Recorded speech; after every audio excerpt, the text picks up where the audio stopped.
હવે આજે આપણે પરફેક્ટ પ્રેઝન્ટ ટેન્સ એટલે કે પૂર્ણ વર્તમાન કાળ છે એના પેસિવ વોઇસ એનું જોશું કેવી રીતના કરવું. તો સૌપ્રથમ પૂર્ણ વર્તમાન કાળમાં આઈ, વી, યુ અને ધેય સાથે હેવ આવે, જ્યારે હી, શી, ઇટ સાથે શું આવે છે? હેઝ આવે. આ એનો સામાન્ય નિયમ છે. અને હેવ અને હેઝની સાથે ક્રિયાપદનું ભૂતકૃદંતનું રૂપ આવે. આપણને ખ્યાલ છે કે આ પૂર્ણ વર્તમાન કાળમાં આ રીતના ક્રિયાપદનું રૂપ ભૂતકૃદંતનું રૂપ લાગે. હવે આપણે જોઈએ કે એનું પેસિવ વોઇસ કેવી રીતના કરવું. તો પહેલો વાક્યનો પ્રકાર છે અફર્મેટિવ સેન્ટેન્સ એટલે કે હકાર વાક્ય. એનું પેસિવ આપણે જોઈએ તો I have driven a scooter. I એટલે કર્તા, હેવ સહાયકારક ક્રિયાપદ, ડ્રીવન મુખ્ય ક્રિયાપદ અને અ સ્કૂટર એ કર્મ છે. તો આપણે પેસિવ વોઇસ કરવું છે એટલે શું કરશું? પહેલાં તો કર્મ છે એને આગળ લઈશું અને કર્તાને બાય કરીને આપણે પાછળ જવા દઈશું. અને હેવ ને હેઝ સાથે યાદ રાખવાનું, હેવ ને હેઝ પછી હંમેશા બિન ઉમેરવું.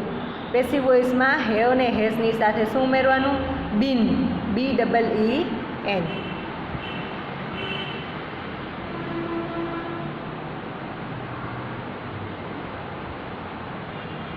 હવે આપણે સેન્ટેન્સ જોઈએ એનું passive. A scooter has been driven by me. બરાબર.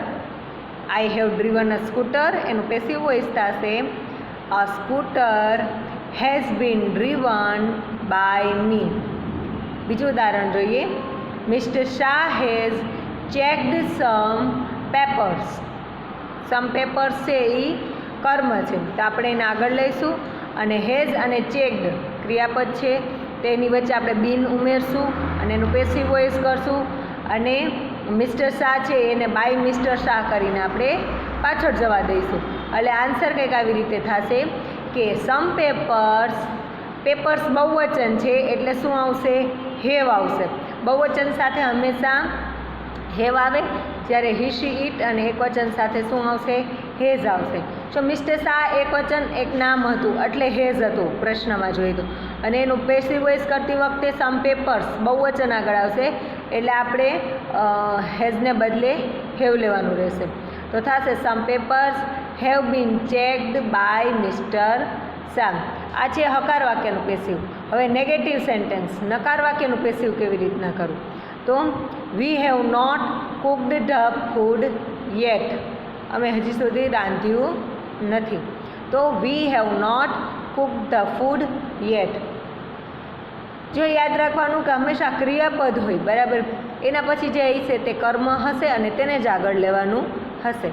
હવે જો વી કરતા, હેવ નોટ કુકડ ક્રિયાપદ, ધ ફૂડ કર્મ અને યેટ એ સમયદર્શક શબ્દ છે બરાબર. અન્ય શબ્દમાં પણ આપણે ગણતરી કરી શકીએ.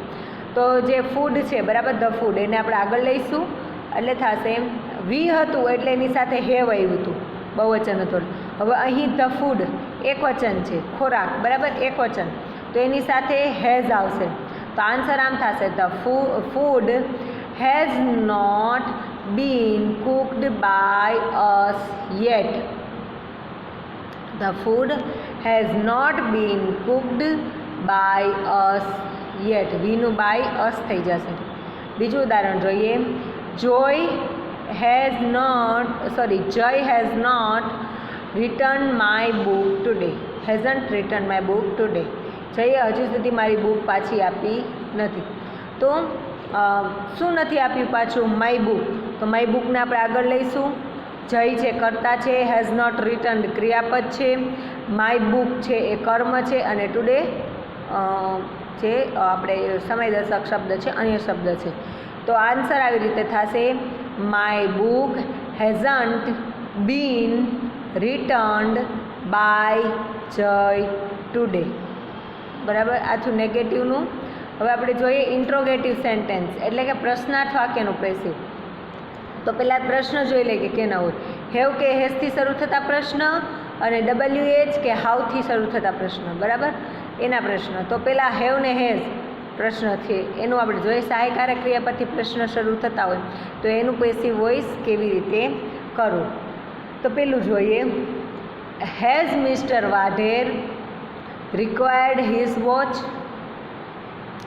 જો આપણે હેઝ એમનેમ રહેશે નીચે લખવાનું, બરાબર. Mister Vadher રિપેર્ડ his watch.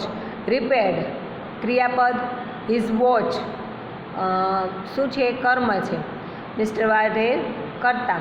તો હેઝનું આપણે આગળ એમને રાખી અને એક વાત જ યાદ રાખવાની પ્રશ્નાર્થમાં કે ક્રિયાપદ છે એની આગળ બિન ભૂલવાનું નહીં. BEEN બિન, બરાબર. પેસિવ કરવા માટે, પરફેક્ટ ટેન્સનું પેસિવ કરવા માટે આપણે બિન જરૂરી છે.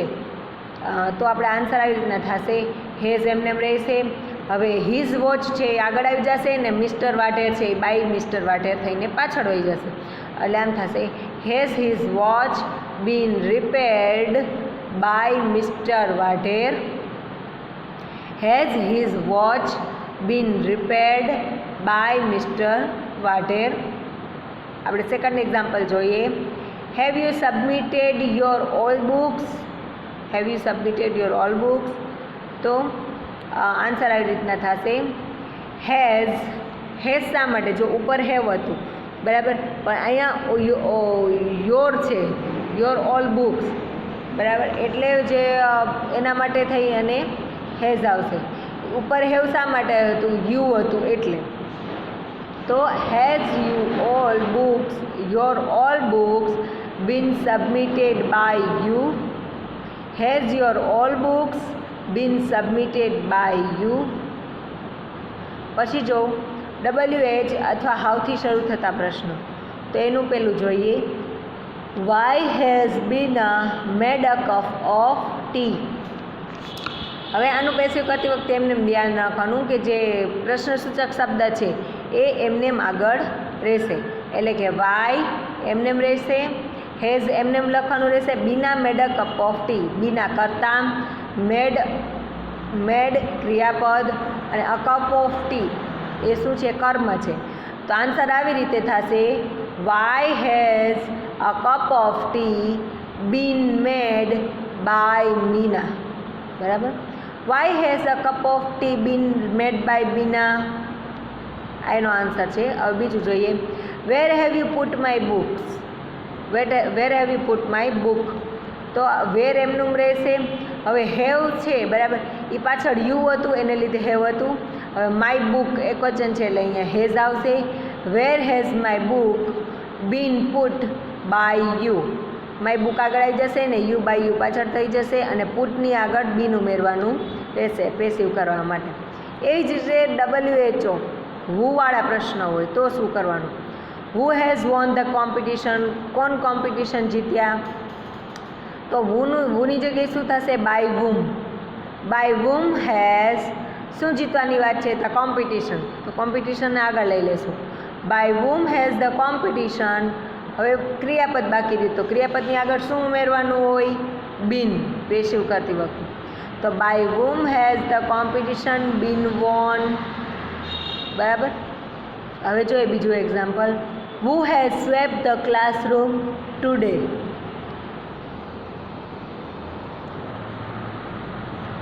હુ has swept the classroom today. તો એનો આન્સર થશે, હુનું શું થઈ જશે? By whom. ક્લાસરૂમ્સની વાત છે, બરાબર, બહુવચન એટલે હેવ આવી જશે. By whom have the classrooms. પછી આવશે બીન. બીન સ્વેપ્ટ ટુડે. બરાબર. આ થયું વુનું પેસિવ વોઇસ. બરાબર. તો આપણે શરૂઆતથી સ્ટાર્ટિંગથી જોઈ લઈએ. હકાર વાક્યનું પેસિવ, નકારનું પેસિવ અને પ્રશ્નાર્થનું પેસિવ અને WH વાળાનું પેસિવ કેવી રીતના કરવું.